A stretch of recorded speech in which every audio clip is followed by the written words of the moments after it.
Apa kabar pemirsa TVR Parlemen dimanapun Anda berada, berjumpa lagi dalam program TVR 17 bersama saya Anggun Oktarini. Tepat pukul 17 waktu Indonesia Barat, kami hadirkan kepada Anda sejumlah informasi paling baru dan menarik seputar kinerja dan kegiatan DPR RI yang telah disajikan oleh redaksi TVR Parlemen. Pemirsa TVR Parlemen, inilah TVR 17 selengkapnya.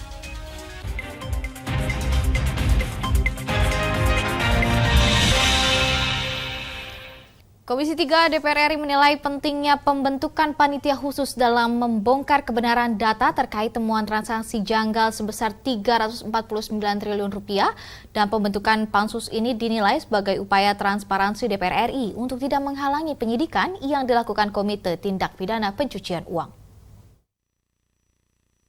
Menindaklanjuti adanya perbedaan laporan data antara Kementerian Keuangan dengan Komite Nasional Koordinator Pencegahan dan Pemberantasan Tindak Pidana Pencucian Uang atau KNKPP-TPPU soal temuan transaksi janggal sebesar Rp349 triliun, Komisi 3 DPR RI akan kembali mengadakan rapat lanjutan bersama dengan Ketua Komite TPPU Mahfud MD, Menteri Keuangan Sri Mulyani, dan Kepala PPATK Ivan Yustiavandana untuk mendalami perbedaan laporan data tersebut.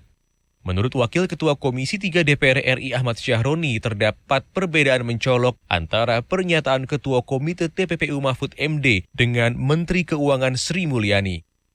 Karena tadi perbedaannya sangat jauh. Kalau dari 349 triliun, ada yang disampaikan oleh PPATK tadi ada 189 triliun yang dua kali terjadi laporan di antara laporan pertama 180 triliun dengan 189 triliun. Jadi dua-duanya akan menjadi konfirmasi kebersamaan untuk menyelidiki lebih lanjut. Senada dengan Syahroni, anggota Komisi 3 DPR RI Taufik Basari merekomendasikan pembentukan panitia khusus untuk membongkar kebenaran data tersebut sebagai upaya untuk tidak menghalang-halangi penyidikan yang dilakukan Komite TPPU. Nah, oleh karena itulah maka yang juga harus kita bongkar melalui pansus adalah apa yang terjadi. Mengapa kemudian ada surat tapi tidak lanjuti dengan baik. Kemudian menjadi masih tersisa hingga saat ini sejak 14 tahun ini. Nah, itu yang kita harapkan ya bisa kita telusuri ya, dan kemudian kita carikan jalan keluarnya apa. Kemudian tindak lanjut apa yang harus kita putuskan untuk kemudian kita mengawal bahwa ketika kasus-kasus yang memang memiliki bukti yang cukup, maka harus mengarah kepada penegakan hukum. Fitian dan Sanjaya, TVR Parlemen melaporkan. Pemirsa, Komisi 10 DPR RI menilai bahwa sinergi di antara kementerian dan lembaga terkait saat polemik penolakan Israel mencuat dapat mencegah polemik penghapusan Indonesia sebagai tuan rumah Piala Dunia U20 yang berujung sanksi bagi Indonesia. Batalnya Indonesia menjadi tuan rumah Piala Dunia U20 yang akan digelar bulan Mei mendatang membuat PSSI dibayangi ancaman berbagai sanksi. Komisi 10 DPR RI berharap pemerintah melalui PSSI dapat melobi FIFA terkait sanksi yang nantinya akan dijatuhkan, agar aktivitas persepak bolaan tanah air tidak sampai dibekukan. PSSI pun dipastikan akan menerima sanksi dari FIFA atas gagalnya menyelenggarakan perhelatan tersebut. Anggota Komisi 10 DPR RI Nuroji menilai, seharusnya saat polemik penolakan Israel mencuat, kementerian dan lembaga terkait bisa saling bersinergi untuk menyelesaikan persoalan tersebut. Untuk mencegah penghapusan Indonesia sebagai tuan rumah Piala Dunia U20 yang berujung sanksi bagi Indonesia. Ya, ini emang kontroversi ya, tapi kalau saya melihat kembalikan aja kepada kebijakan luar negeri kita atau kebijakan tentang pelaksanaan event-event internasional. Nah, kalau kayak sepak bola ini gimana kebijakannya apa terkait dengan Israel ini? Ya, memang di masyarakat Indonesia menjadi kontroversi, ada dua kubu ya, tapi menurut saya pemerintah yang harus memutuskan itu berdasarkan kebijakan luar negeri kita. Itu aja menurut saya, supaya lebih tegas lah ya. Jadi sama kompak, jangan nanti Menteri Luar Negeri menolak, kemudian PSSI mengundang. Nah, ini gimana ya, atau Kemenpora ya yang melaksanakan. Nah, itu penting sekali sinergi dan koordinasi antar lembaga lah, dalam hal ini Kementerian Luar Negeri dan Kementerian Olahraga ya yang terkait dengan event ini. Indonesia dipastikan batal menjadi tuan rumah Piala Dunia U20 setelah Ketua Umum PSSI Erick Thohir bertemu Presiden FIFA untuk melakukan lobi. Namun pertemuan tersebut tidak menemukan titik temu terhadap persoalan penolakan Israel bermain di Indonesia. Rifki Makdudi, TVR Parlemen, melaporkan. DPR RI berharap adanya penguatan Badan Perlindungan Konsumen seperti kewenangan eksekutoral dalam revisi Undang-Undang Nomor 8 Tahun 1999 tentang perlindungan konsumen. Anggota Komisi 6 DPR RI Haris Turino mendorong revisi Undang-Undang Nomor 8 Tahun 1999 tentang perlindungan konsumen guna memperkuat keberadaan Badan Perlindungan Konsumen Nasional. Usai rapat dengar pendapat Komisi 6 DPR RI dengan Kepala Badan Keahlian Setjen DPR RI, Innocentius Samsul, Haris Turino menyampaikan beberapa permasalahan yang belum terakomodasi Undang-Undang Perlindungan Konsumen, di antaranya terkait perdagangan elektronik. Namun setelah menerima beberapa masukan, draft rancangan undang-undang tersebut dinilai sudah lebih konstruktif, seperti mengenai perjanjian baku yang kewenangannya diberikan kepada Badan Perlindungan Konsumen Nasional. Ia menyampaikan pentingnya penguatan Badan Perlindungan Konsumen yang belum memiliki wewenang eksekutorial dan hanya memberikan rekomendasi. Kasus gagal ginjal akut ya pada anak terutama, itu kan jelas ini konsumen banyak sekali dirugikan, bahkan bukan hanya material tetapi jiwa. Ya, tadi di dalam draft RUU yang baru, Badan Perlindungan Konsumen Nasional bisa bertindak mewakili konsumen di dalam melakukan class action. Ini penting sekali. Ya, juga konsep tadi yang menarik ya adalah konsep strict liabilities ya, sehingga konsumen tidak wajib untuk membuktikan kesalahan ada pada produk. Yang jelas adalah ketika produknya salah dan membawa dampak kerugian bagi konsumen, itu sudah cukup karena konsumen tentu tidak mudah untuk membuktikan bahwa produk ini tidak sesuai dengan spesifikasi. Haris Turino menilai ada permasalahan yang belum diatur dalam rancangan Undang-Undang Perlindungan Konsumen, seperti pengaturan terhadap anak sebagai konsumen dalam hal penerapan hukum. Helmi dan Aang, TVR Parlemen, melaporkan. Pemirsa, baru-baru ini bisnis pakaian bekas impor atau bahasa kerennya thrifting tengah ramai disoroti. Pemerintah menilai bahwa bisnis thrifting ini sangat merugikan pelaku usaha lokal di industri tekstil. Informasinya akan kami hadirkan sesaat lagi, untuk itu tetaplah bersama kami di TVR 17.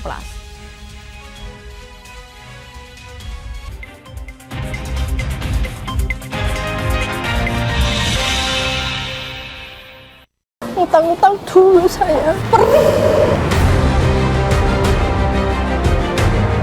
Mereka yang tidak cukup paham teredukasi bagaimana menyuarakan aspirasi demi memperoleh jawaban. Sini ditambang untuk seperti itu, warga sini tidak mengizinkan. Sebab apa? Itu menyangkut isi perut kami semua.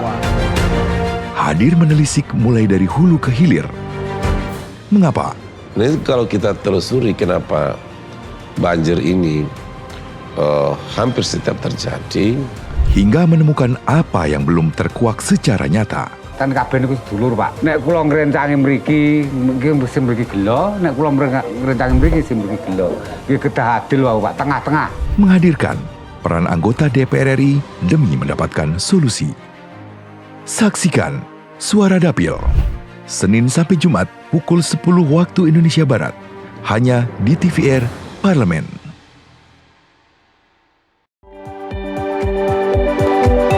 Perempuan Parlemen mengungkap sisi kehidupan pribadi anggota DPR RI.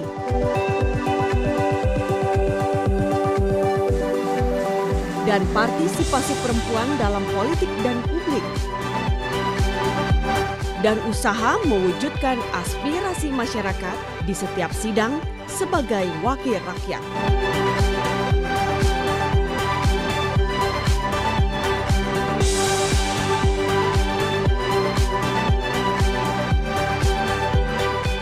Keseharian dalam keluarga. Jangan lewatkan Perempuan Parlemen. Hanya di TVR Parlemen.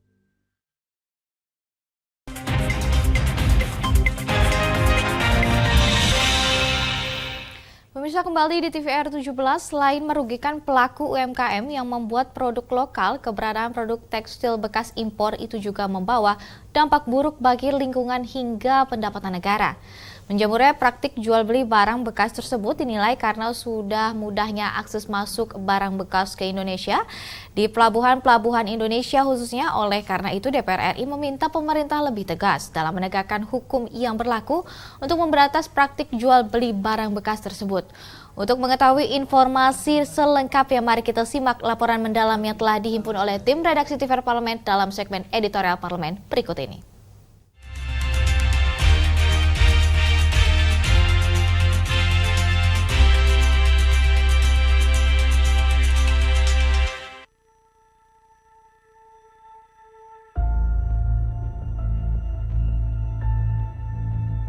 Baru-baru ini, pemerintah dengan tegas melarang penjualan baju bekas impor. Keberadaan bisnis baju bekas impor dianggap bisa mengganggu industri tekstil dalam negeri. Aturan larangan sebenarnya sudah diatur dalam Undang-Undang Nomor 7 Tahun 2014 tentang perdagangan. Dalam peraturan ini telah disebutkan pada pasal 47 bahwa setiap importir wajib mengimpor barang dalam keadaan yang baru. Di tengah naik daunnya bisnis berburu pakaian bekas impor di kalangan anak muda, larangan ini pun menuai pro dan kontra. Ada yang setuju dengan pelarangannya karena dianggap mengganggu usaha lokal, ada juga yang menentang dengan alasan thrifting bisa menjadi solusi untuk memiliki barang branded dengan harga miring. Tak tinggal diam, DPR pun turut buka suara dengan mendesak pemerintah dapat segera menangkap pelaku utama dan memutus mata rantai dari praktik impor produk pakaian bekas tersebut. DPR sangat menyayangkan masuknya produk pakaian impor bekas yang mengancam usaha para pelaku UMKM, khususnya tekstil, serta pabrikan sandang dalam negeri. Sebab harga jual produk ilegal tersebut jauh lebih murah dari harga normal. Selain itu, jika tidak diambil tindakan tegas, impor pakaian bekas dapat berdampak pada meningkatnya angka pengangguran dan dapat mengakibatkan masalah kesehatan. Sebab pakaian bekas impor ini tidak melalui proses uji laboratorium dan karantina. Kita prihatin. Pertama soal kesehatan, kedua soal pabrikan yang menangani ini, yang pabrik tentunya karyawannya jutaan mungkin ya, atau puluhan ribu atau ratusan ribu. Ini kalau pabriknya tutup gimana? Nah, kemudian departemen store kita, beberapa departemen store yang menengah bawah itu kan bisa masyarakat beralih ke barang-barang bekas ini. Nah, ini dalam rangka ketahanan produksi kita di Indonesia, kita betul-betul harus menjaga. Nah, perlu diketahui yang masuk itu tanpa izin, ilegal. Jadi di perdagangan itu sudah ada larangan kecuali produk-produk yang memang dibolehkan. Misalnya pesawat terbang bekas, kalau baru kan mahal gitu ya. Kemudian kapal selam yang begitu-begitu. Tapi yang lain-lain nggak bisa gitu. DPR secara tegas menolak jual beli baju bekas impor yang saat ini tengah menjadi salah satu fenomena dan gaya hidup baru masyarakat Indonesia. Penolakan ini sebagai bentuk sikap untuk melindungi industri tekstil milik pelaku usaha mikro, kecil, dan menengah atau UMKM yang dirugikan oleh hal ini. DPR menilai impor produk tekstil bekas dan ilegal tersebut tidak sejalan dengan upaya pemerintah mendorong konsumsi produk lokal melalui gerakan nasional Bangga Buatan Indonesia. Jika industri tekstil dalam negeri mati, ada 3,5 juta orang lulusan baru yang akan berpotensi menjadi pengangguran. Maka dari itu, langkah pemerintah melarang baju impor bekas untuk menyelamatkan produsen tekstil sudah tepat. Ya, kami mendukung pelarangan penjualan baju bekas, terutama yang dari luar negeri, masuk ke Indonesia. Karena beberapa risiko itu menyertai. Pertama, tentu saja risiko kesehatan. Karena kita tidak tahu siapa yang sebelumnya memakai dan bagaimana treatment setelahnya. Yang kedua, sebenarnya produksi dalam negeri kita, baju baru yang relatif murah itu juga banyak. Kalau baju-baju bekas itu masuk ke Indonesia, itu yang di sana harganya murah atau bahkan tidak ada harganya masuk ke Indonesia, tentu saja itu mengancam produksi nasional kita. Barang-barang kita sebenarnya bersaing, harganya bisa bersaing kok, tidak terlalu mahal. Dan itu produksi yang saya yakin bisa dihasilkan dan menyerap tenaga kerja Indonesia. Jadi melarang barang-barang bekas dari luar negeri itu melindungi dua. Melindungi produksi Indonesia dan melindungi tenaga kerja Indonesia yang diserap melalui produsen baju-baju kita. Kalau sudah dinyatakan ilegal, seluruh aparat kita harus bekerja sama mencegahnya. Pemerintah daerah di daerah-daerah perbatasan sudah harus juga dikomunikasikan supaya aparat di daerah itu juga ikut terlibat mencegah. Bea Cukai juga begitu, lalu kepolisian, tentara kita juga menjaga perbatasan kita bersama-sama supaya tidak ada lagi barang-barang ilegal yang masuk ke Indonesia. Jika tidak segera dihentikan lewat regulasi dan law enforcement yang tegas, DPR khawatir volume impor pakaian bekas akan terus meningkat. Oleh sebab itu, pemerintah diminta tidak boleh membiarkan hal buruk ini terus berlangsung. Terlebih, impor pakaian bekas juga bertentangan dengan arah kebijakan Presiden Jokowi yang selama ini selalu menekankan pentingnya TKDN atau tingkat komponen dalam negeri. Tim Liputan, TVR Parlemen, melaporkan.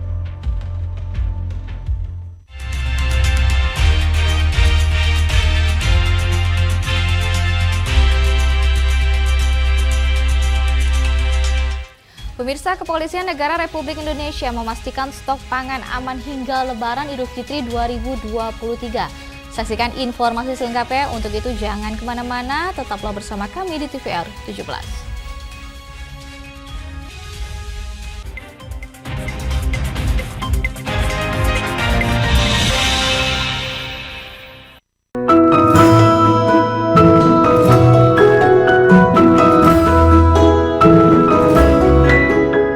Perempuan Parlemen mengungkap sisi kehidupan pribadi anggota DPR RI dan partisipasi perempuan dalam politik dan publik, keseharian dalam keluarga, dan usaha mewujudkan aspirasi masyarakat di setiap sidang sebagai wakil rakyat. Jangan lewatkan Perempuan Parlemen.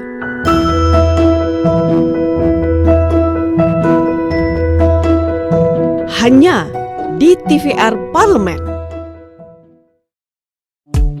DPR RI memiliki fungsi diplomasi dalam menjalankan politik luar negeri sesuai dengan pasal 116 Undang-Undang MD3. Kontribusi aktif BKSAP DPR RI memainkan peranan penting dalam memenangkan persaingan global melalui IPU, IPA, IPPF, IPA, dan PUIK.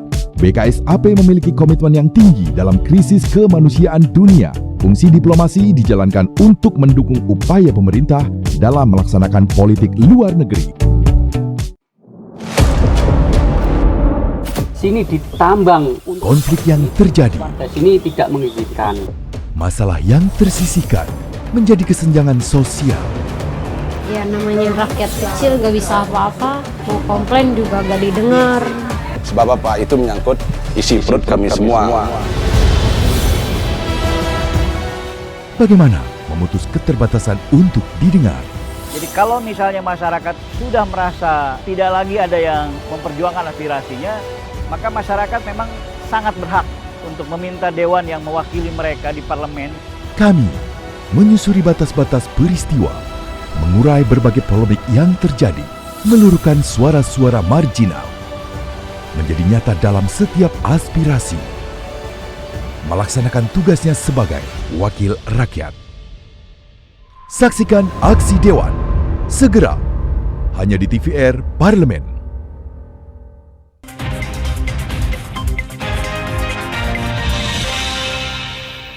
Pemirsa, kembali di TVR 17, berdasarkan penilaian Satgas Pangan, ketersediaan bahan pokok dinyatakan aman menjelang Hari Raya Idul Fitri 2023. Di sisi lain, anggota Komisi 4 DPR RI Sutrisno menyoroti bahwa kebijakan impor beras yang masih dilakukan di tahun 2023. Di sini Sutrisno menilai bahwa pemerintah seharusnya dapat melakukan langkah-langkah antisipasi secara matang dalam upaya produksi pangan di dalam negeri. Mari kita simak wawancara selengkapnya bersama rekan kami, Alfat Rizky. Baik pemirsa TVR Parlemen dimanapun Anda berada, sebentar lagi seperti yang kita ketahui bahwa masyarakat Indonesia akan menyambut Hari Raya Idul Fitri atau Hari Raya Lebaran. Di mana ada salah satu kultur yang sering terjadi menjelang Lebaran ini, yaitu kenaikan harga bahan-bahan pokok. Di antaranya ada beras, telur, dan juga bahan-bahan lainnya. Saya akan berbincang-bincang langsung dengan salah satu anggota Komisi 4 DPR RI, yaitu Bapak Sutrisno dari fraksi PDI Perjuangan untuk daerah pemilihan Jawa Barat 9. Baik Pak Sutrisno, bagaimana Pak tanggapan Bapak Pak? Untuk yang pertama terkait dengan kesiapan bahan pangan ini menjelang Hari Raya Lebaran. Ya, ini kan sudah rutin ya, tiap-tiap kita menjelang Lebaran atau pada masa bulan Ramadan itu kan kebutuhan rakyat itu kan meningkat. Ya. Nah ini kan berlaku hukum ekonomi kan. Ya.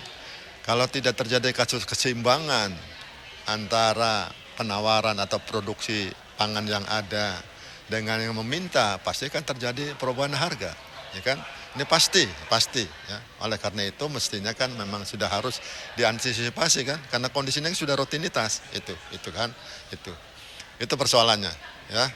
Terus apa lagi? Nah, baik Pak, kalau misalkan tadi Bapak berbicara terkait dengan permintaannya yang melonjak Pak, itu juga perlu diantisipasi. Nah, untuk seperti yang ketahui bahwa bulan Februari kemarin itu juga para petani sedang panen raya Pak. Nah, apakah Bulog ini tidak berhasil atau ada kendala dalam menyerap hasil-hasil dari para petani di panen raya tersebut Pak?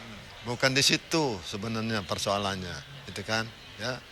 Dari rapat kerja raker dengan Kementerian Pertanian kemarin, ya, juga yang dihadiri Badan Pangan Nasional, dihadiri pula juga Kapulog, dihadiri juga oleh Aidipud, itu kan. Yang bertanggung jawab bagaimana memproduksi pangan khususnya beras, itu kan Kementerian Pertanian, ya kan? Kementerian Pertanian melaporkan dalam rapat kerja itu, ya, bahwa cadangan beras kita, produksi beras kita dari Januari sampai dengan Maret berdasarkan perhitungannya, itu ada sekitar 12,9 juta ton. Bahkan diprediksikan kalau sampai nanti panen sampai dengan April, itu 13,7 juta ton. Itu kondisi berarti ya beras ada.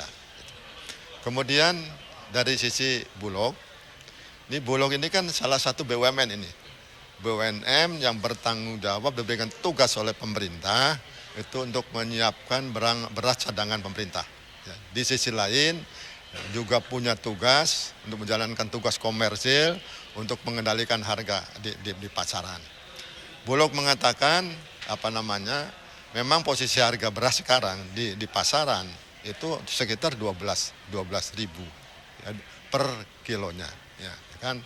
Bulog siap menyerap beras itu yang tadi disampaikan oleh Menteri Pertanian, ya, sekalipun misalkan dari APBN anggarannya belum tersedia, itu siap dengan menggunakan dana perbankan. Itu. Kemudian dalam rapat itu juga berkembang, manakala memang kebutuhan untuk kepentingan bantuan sosial pemerintah itu memang memerlukan beras yang diakses atau dibeli oleh Bulog, pemerintah dalam hal Menteri Keuangan juga siap akan membayar beras yang dibeli secara komersil itu untuk kepentingan bantuan sosial pada masyarakat yang tercatat menurut Presiden kan ada sekitar 21 juta penduduk. Pada posisi ini sesungguhnya tidak ada persoalan mestinya, gitu kan? Karena sepanjang memang semua itu memang bisa dipertanggungjawabkan. Kesiapan beras yang sebagaimana disampaikan Menteri Pertanian memang betul ada, itu kan. Kemudian Bulog siap mengakses, itu kan, sehingga tidak akan terjadi beras-beras itu numpuk di petani. Pada saat petani perlu rupiah, itu juga bisa diakses oleh Bulog. Karena Bulog dapat jaminan dari pemerintah, dapat jaminan dari Menteri Keuangan, manakala pemerintah memerlukan beras itu untuk kepentingan bantuan sosial, itu akan dibayar sesuai dengan harga belinya Bulog. Itu. Ya. Sehingga sesungguhnya impor itu harus tidak perlu dilakukan. Cuman persoalannya juga pada saat diskusi dengan Badan Pangan Nasional secara informal, bila menggunakan dasar pertimbangan, pada posisi harga beras sekarang kan naik. Gitu. Memang hukum ekonomi naiknya harga ini karena persediaan kurang. Nah, persediaan kurang terjadi sekarang itu kenapa? Ini kan karena ada pengaruh musim yang ekstrim, ya kan? Di lapangan petani itu berkali-kali menyemai, berkali-kali menanam, kepada saat sudah ditanam rusak oleh banjir sehingga harus memulai kembali. Ini persoalannya akibatnya adalah akan terjadi pergeseran waktu panen, karena panen awalnya rusak oleh banjir, ditanam kembali sehingga ada pergeseran waktu. Mudah-mudahan itu terjadi seperti itu. Tapi antisipasi memang harus dilakukan. Jangan kemudian karena akibat daripada kegagalan panen akibat cuaca yang ekstrim, ditambah lagi pupuk yang sulit, itu kan. Ini juga perlu diperhitungkan dengan cermat, perlu diperhitungkan dengan cermat. Tapi hakikatnya lahan kan tidak pernah berubah. Lahan ada, masa tanam pasti akan terjadi minimal 2 kali akan bisa ditanam. Hanya persoalannya produksinya akan terjamin sama nggak dengan yang masa yang lalu. Itu yang perlu jadi pegangan oleh pemerintah. Baik pemirsa TVR Parlemen, itulah wawancara saya dengan salah satu anggota Komisi 4 DPR RI yaitu Bapak Sutrisno, di mana tadi Bapak Sutrisno sempat menyoroti kebijakan adanya impor beras di tahun 2023 dan juga kenaikan harga beberapa bahan pokok yang menjelang Lebaran ini, dan juga tadi diharapkan untuk kedepannya tidak akan ada impor lagi karena supaya masyarakat dan juga petani bisa merasakan lebih sejahtera. Seperti itu pemirsa. Sekian yang dapat saya laporkan. Saya Elva Rizky melaporkan untuk TVR Parlemen. Ya pemirsa, selanjutnya kita akan membahas apa saja yang menjadi topik perbincangan di media online pada hari ini. Usai jeda berikut ini, tetaplah bersama kami di TVR 17.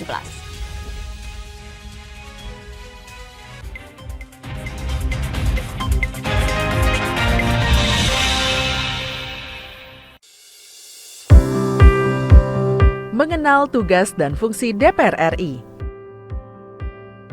Dewan Perwakilan Rakyat atau DPR adalah lembaga negara yang mewakili aspirasi rakyat. Kehadiran DPR RI merupakan salah satu bukti bahwa Indonesia merupakan negara demokrasi. Sebagai salah satu lembaga perwakilan rakyat, apa saja tugas dan fungsi yang diemban DPR RI? Berdasarkan pasal 20A ayat 1 Undang-Undang Dasar 1945, DPR memiliki 3 fungsi, yakni fungsi legislasi, anggaran, dan pengawasan. Tugas dan wewenang DPR berbeda untuk setiap fungsinya. Yang pertama, fungsi legislasi.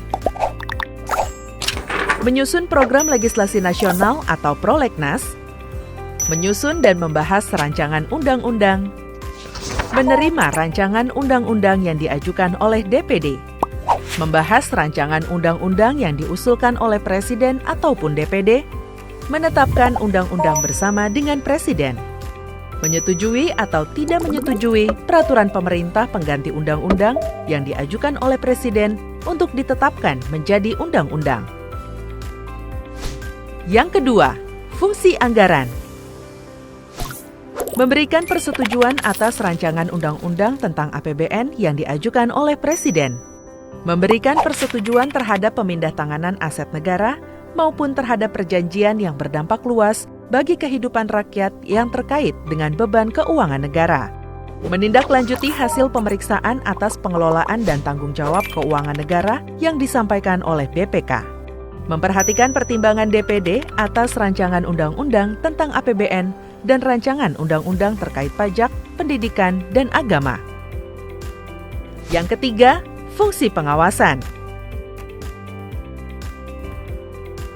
Fungsi pengawasan, DPR bertugas melakukan pengawasan terhadap pelaksanaan Undang-Undang APBN dan kebijakan pemerintah, serta membahas dan menindaklanjuti hasil pengawasan yang disampaikan oleh DPD.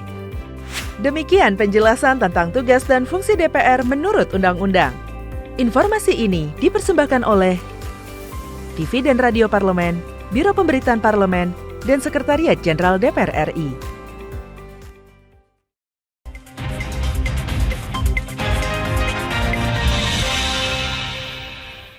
Terima kasih pemirsa, masih di TVR 17 dan pemirsa TVR Parlemen. Kali ini kita akan masuk ke segmen media nasional dan mari kita simak isu apa saja yang menjadi sorotan media serta tanggapan dari sejumlah anggota Dewan DPR RI bersama rekan kami, Subki Abdul.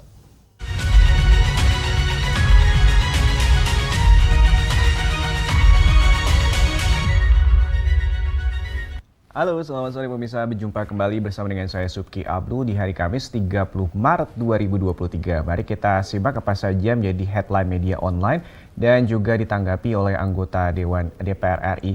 Yang pertama, ini kita masuk di berita pertama ini terkait dengan bagaimana rancangan Undang-Undang 8 Provinsi sepakat dibawa ke rapat paripurna. Bisa Anda saksikan di sejumlah media online ini Komisi 2 DPR RI sepakat untuk membawa rancangan undang-undang tentang 8 provinsi ke rapat paripurna untuk disahkan menjadi undang-undang.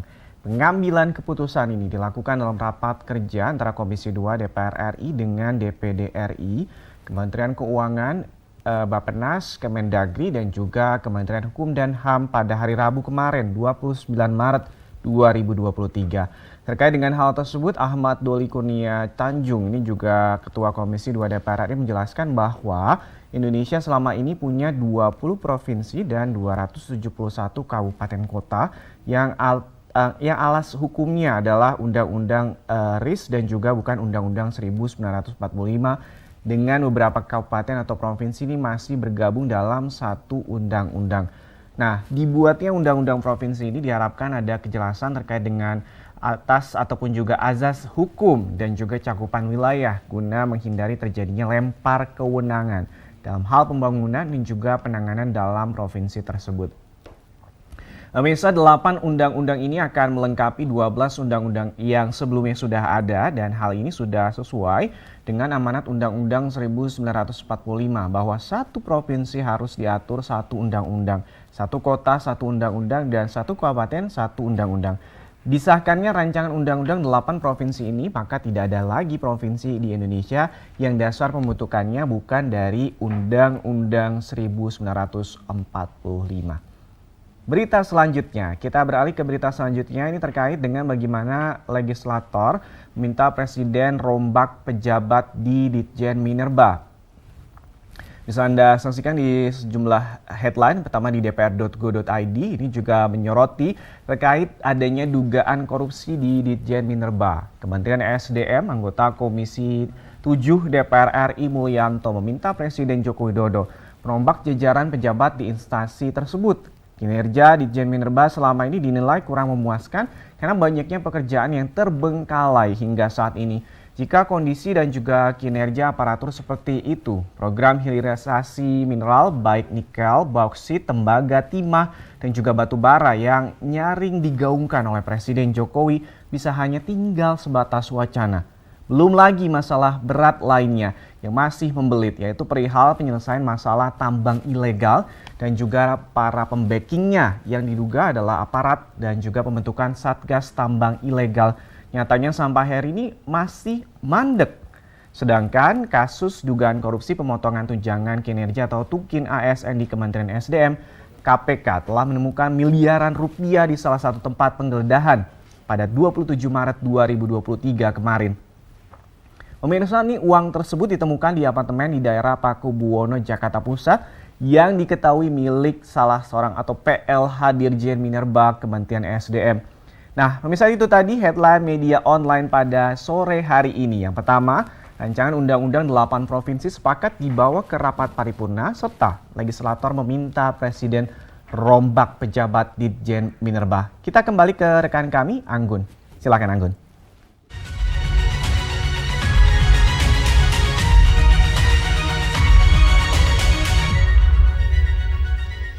Terima kasih rekan Uki dan pemirsa TV Parlemen. Segmen media online tadi sekaligus menutup program TVR 17 edisi sore hari ini. Saya Anggun Oktarini beserta seluruh kru TVR Parlemen yang bertugas mengucapkan terima kasih dan pamit undur diri dari hadapan Anda. TVR Parlemen, referensi Indonesia.